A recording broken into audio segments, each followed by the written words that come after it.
Morning friend, मैं आशा अपने garden में आपका स्वागत करती हूँ। फ्रेंड, आप लोग कैसे हैं? अपनी वीडियो की शुरुआत इस प्यारे प्यारे फूलों से कर रही हूँ फ्रेंड। तो आज का मेरा मेन टॉपिक है कि नर्सरी से लाए हुए टिकोमा प्लांट की रिपोर्टिंग किस तरीके से करेंगे कि हमेशा आपके गार्डन में बना रहेगा और कभी जाने का नाम नहीं लेगा।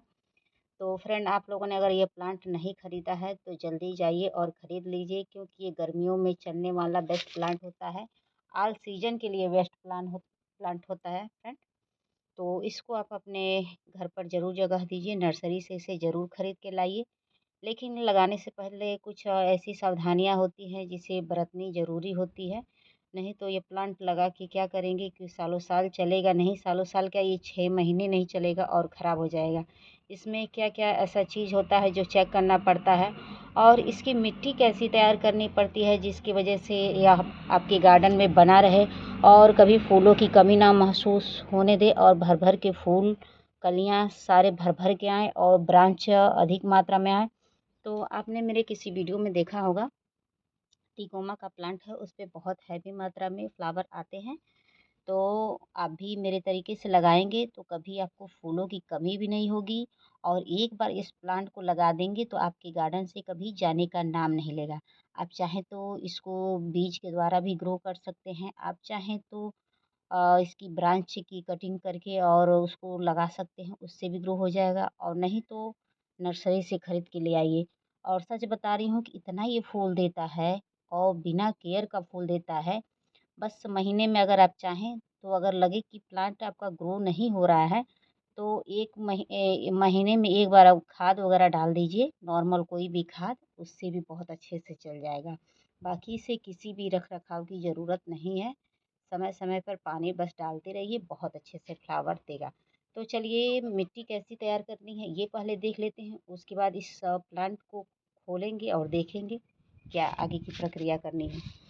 तो मिट्टी में देख सकते हैं कि मैंने नॉर्मल गार्डन की मिट्टी ली है, और ये भी बिल्कुल वेल ड्रेन मिट्टी है, क्योंकि ये मैंने अभी एक हाल ही प्लांट की रिपोर्टिंग की है, तो उसकी कुछ मिट्टी बची थी, तो उसी मिट्टी को फिर से मैं दूसरे पौधे के लिए यूज कर ले रही हूँ।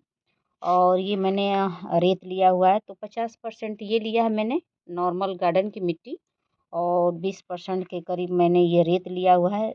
रेत इसलिए डाल रही हूँ ताकि जो मेरी मिट्टी है बिल्कुल वेल ड्रेन तैयार हो, ताकि पानी ऊपर नीचे भी हो जाए तो प्लांट खराब ना हो। और ये 2 मुट्ठी के करीब मैंने केचुए की खाद ली है। इन सब को मिलाकर एक बहुत अच्छी मिट्टी तैयार हो जाएगी। वेल ड्रेन मिट्टी में पौधे का उचित विकास होता है, प्लांट बहुत अच्छे से विकास करता है, जो भी आप पानी वगैरह डालते हैं छन कर निकल जाता है, मिट्टी में नमी मात्रा बस बचता है। इससे ये होता है कि पौधा बहुत अच्छे से विकास करेगा और फूल वगैरह भर भर के आएगा, कलियाँ बहुत ज़्यादा आएंगी, गुच्छों में आएंगी। तो आप भी ऐसी मिट्टी तैयार करिए। और कभी मान लीजिए आप ना पानी डालें, परिवार का कोई और सदस्य भी डाल दे, तो कोई दिक्कत नहीं होती है, क्योंकि ये वेल ड्रेन मिट्टी में नमी मात्रा बच जाती है, जो भी एक्स्ट्रा रहता है वो छन के निकल जाता है। तो ये देख सकते हैं। और इस वेल ड्रेन मिट्टी के हज़ारों फ़ायदे हैं। एक तो ऊर्जावान होती है, ताकतवर होती है, और एक तो जड़ों का विकास बहुत अच्छे से होता है, क्योंकि जो सख्त मिट्टी होती है, जो चिकनी मिट्टी होती है ना, उसमें जड़ों का विकास नहीं होता। जब जड़ों का ही विकास नहीं होगा तो कहाँ से ब्रांच वगैरह आएंगी, या कहाँ से ब्रांच नहीं आएंगी तो कलियाँ और फूल तो कहीं दूर दूर तक नहीं आएंगे। तो मिट्टी का अच्छा होना भी बहुत ज़रूरी होता है। उसके बाद गमलों का चुनाव लास्ट में होता है। तो मान लीजिए अगर आपने मिट्टी का गमला नहीं मिला, प्लास्टिक में ही लगा रहे हैं, तो उसकी मिट्टी बहुत अच्छी और तैयार करिए। थोड़ा ऊपर नीचे मिट्टी के गमले में चल जाता है, लेकिन प्लास्टिक के गमले में बिल्कुल वेल ड्रेन मिट्टी की ज़रूरत होती है, क्योंकि जो प्लास्टिक का गमला होता है वो पानी को तो सोखता नहीं है, और मिट्टी का गमला कुछ वो पानी को सोख लेता है, कुछ आप खुद ही मिट्टी अच्छी तैयार किए रहते हैं। तो ये देख सकते हैं। और एक काम और कर सकते हैं कि आपको लगे कि आपका पौधा विकास नहीं कर रहा है, तो महीने में एक बार इसमें 1 मुट्ठी केचुए की खाद डाल दीजिए, और नहीं तो ये सड़ी हुई गोबर की खाद होती है उसको डाल सकते हैं। इससे बहुत अच्छे से चल जाएगा। और वो नहीं हो सकता है तो जो किचन से निकलने वाला होता है ना, किचन से निकलने वाला कचरा, जैसे सब्जियों का छिलका वगैरह, उसको 2 दिन 2 दिन या 3 दिन पानी में भिगो के रखिए। उसके बाद वही लिक्विड आप हर हफ्ते डालिए, उससे भी बहुत अच्छे से विकास कर जाएगा। अगर विकास ना करे तो नहीं तो इसमें आप कंटिन्यू वही पानी वगैरह डालते रहिए और एक बार मिट्टी अच्छे से तैयार कर लीजिए। बहुत अच्छे से आपके गार्डन में चलेगा और फूलों की कभी कमी नहीं होने देगा। और ये इसको आप चाहें तो हर जिस साइज़ के गमले में लगाएंगे बहुत अच्छे से चल जाएगा, कोई दिक्कत नहीं है। तो ये देख सकते हैं बहुत छोटा ही है और ये इस पे फूल वगैरह आने लगे हैं। तो इसको गमलों का भी कोई टेंशन नहीं है कि आप बहुत बड़ा ही गमला दें।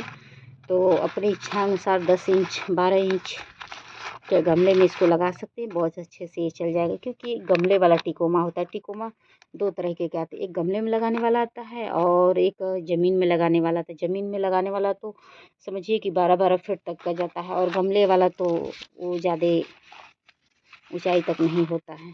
तो चलिए इसको पैकेट में से निकाल लेते हैं, तो फिर मिलते हैं। मेरी वीडियो में बने रहिएगा, कहीं नहीं जाइए। तो ये देख सकते हैं फ्रेंड को मैंने इसको पैकेट में से निकाल दिया है और पैकेट में से निकालने के बाद इसकी क्या सॉरी फ्रेंड दुर्गति है ये देख सकते हैं। तो इस प्लांट को मैं ज़्यादा छेड़ूंगी नहीं क्योंकि इसमें जड़ें जो हैं अधिक बनी नहीं हैं और इसकी भी कंडीशन उतनी सही नहीं है। नर्सरी वाले भैया ने मेरे को तो चूना लगा दिया। खैर कोई बात नहीं, थोड़ा बहुत जड़ें हैं उसी से काम चल जाएगा। तो इसकी मिट्टी को तोड़ेंगे नहीं। मेरा ये तोड़ने का यही मकसद था कि कहीं इसमें टोकरी ना लगा हो, क्योंकि अक्सर प्लांट में टोकरी वगैरह लगा रहता है जिससे जड़ों का विकास नहीं हो पाता है और प्लांट कुछ समय बाद बहुत जल्दी ख़राब हो जाता है। तो इसलिए मैंने मिट्टी को पूरा खोला, नहीं तो मैं खोली नहीं होती क्योंकि वो भी बहुत ज़रूरी था चेक करना। नहीं चेक करती तो टोकरी लगा रहता तो वो भी कुछ समय बाद मर जाता। चलिए इतनी जड़ें हैं, इतने ही काफ़ी है और इसको मैं सावधानी से लगा देंगी। तो देख रहे हैं एक ही साइड से बस निकला ही है जड़ और दूसरी साइड में नहीं निकला है। तो एक काम और कर सकते हैं, इसमें एलोवेरा ले आ रहे हैं फ्रेंड, 1 मिनट, क्योंकि एलोवेरा डाले बिना कुछ इसका कल्याण नहीं होगा। तो ये देख सकते हैं फ्रेंड मैंने एलोवेरा लाया है। अब इसकी मैं छोटी छोटी टुकड़े करके ऐसी के जब मिट्टी भरूँगी तो उसी में डाल दूँगी। ये फ़ायदा होगा। तो एलोवेरा जब सड़ेगा गलेगा तो रूटीन हार्मोन्स का काम करेगा। तो चलिए इसको तोड़ ओड़ लेते हैं, तो फिर मिलते हैं आपसे। तो ये देखिए मैंने टुकड़े वगैरह कर लिए हैं और रिपोर्टिंग करते समय इसी में मैं डाल दूँगी। तो चलिए गमले देखते हैं। तो मैंने ये प्लास्टिक का गमला लिया है, तो उसमें ड्रेनेज सिस्टम का होना बहुत ज़रूरी है और भी ढेर सारे। तो मेरे गमले में बहुत ढेर सारे हैं, तो ढेर सारे ड्रेनेज सिस्टम का एक काम ये करेंगे कि इस पे सारे ये छोटे छोटे जो ये गमले के टुकड़े हैं इसी पे मैं बिछा दूँगी, ताकि जो भी मैं पॉटिंग मिक्स डालूँगी वो बाहर ना निकले और पानी वगैरह एक्स्ट्रा जो भी रहे वह छन कर बाहर निकल जाए। तो ये फ़ायदा होता है। तो देखिए ड्रेनेज सिस्टम से भी फ़ायदा होता है कि जो भी आप एक्स्ट्रा पानी डालेंगे वो छन के निकल जाएगा और आपका पॉटिंग मिक्स भी बर्बाद नहीं होगा और फर्श वगैरह भी गंदा नहीं होगा। तो चलिए इसमें मिट्टी भर लेते हैं फ्रेंड। तो ये देख सकते हैं मैंने एलोवेरा बिछा दिया है और इसको मैं बहुत सावधानी से यहाँ रखूँगी। और नर्सरी वाले भैया को ऐसा नहीं करना चाहिए, जो अच्छा प्लांट हो वही अपने ग्राहक को देना चाहिए। इस टाइप का तो बिल्कुल नहीं देना चाहिए। तो ये नर्सरी वाले लोग अक्सर ऐसे ही चूना लगा देते हैं, उन्हें ऐसा नहीं करना चाहिए। थोड़ा सा कमाने के चक्कर में लोग ऐसे कर देते हैं। तो आपके साथ भी ऐसा हो तो एलोवेरा हो तो एलोवेरा लगा दीजिएगा, नहीं तो ये हल्दी वगैरह हो तो उसको लगा दीजिएगा। तो बहुत जल्दी रूटीन हार्मोन्स का काम करता है और जड़ें बहुत जल्दी उसमें बन जाती हैं। तो आपने देखा ही कि मैंने एलोवेरा की एक तह लगा दी थी। जब ये गलेगा तो बहुत अच्छा रूटीन का काम करेगा। तो चलिए मिट्टी भर लेते हैं, तो फिर मिलते हैं। तो देख सकते हैं फ्रेंड मैंने मिट्टी बहुत अच्छे से भर ली है और इसको खुरपी की सहायता से हल्के हाथों से इसको दबाएंगे, क्योंकि इसमें जड़ें बहुत अच्छी नहीं थी। तो पता चला कि ज़्यादा भारी हाथों से दबा देंगे तो जो भी जड़ें हैं वो भी टूट के निकल जाएंगी। तो ऐसा दबाना है कि मिट्टी दब जाए और आपके प्लांट को कोई नुकसान ना पहुँचे। तो अक्सर देखिए ये खामियाजा हम लोग को भुगतना पड़ता है नर्सरी वाले की चूक से। जो पौधा अभी अच्छे से तैयार भी नहीं रहता है उसको भी वो लोग जल्दी जल्दी में बेच देते हैं और बताते भी नहीं हैं। तो ये नर्सरी वालों की बहुत बड़ी फॉल्ट है, जो कि ऐसा नहीं करना चाहिए। तो आपके साथ भी ऐसा होता है तो आप लोग भी ऐसे ही करिएगा। तो देखिए मैंने इसको हल्के हाथों से ऐसे दबा दिया है और ऐसे गमला उठा के 3-4 बार ऐसे थपथपा दीजिएगा, जो भी मिट्टी बैठी रहेगी बहुत अच्छे से बैठ जाएगी। तो चलिए इसमें पानी डालते हैं। तो फ्रेंड इसमें मैं पानी डाल रही हूँ और इसको मैं 1 हफ्ते तक सेमी शेडी एरिया में रख दूँगी, क्योंकि तुरंत धूप में रखने पर ये प्लांट नहीं भी ख़राब होने का मन रहेगा तो भी ख़राब हो जाएगा। तो आप कोई भी न्यू प्लांट आप लगाते हैं तो कम से कम 1 हफ़्ता 10 दिन तक उसको सेमी शेडी एरिया यानी कि वहाँ रखिए जहाँ 1 डेढ़ घंटे की सनलाइट मॉर्निंग की आती हो, छनी-छनी वाली।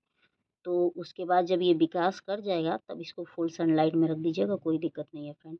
तो वीडियो पसंद आएगी तो please like, subscribe, comment and share ज़रूर करिएगा। तो वीडियो को एंड करते हैं। Bye, thank you for watching.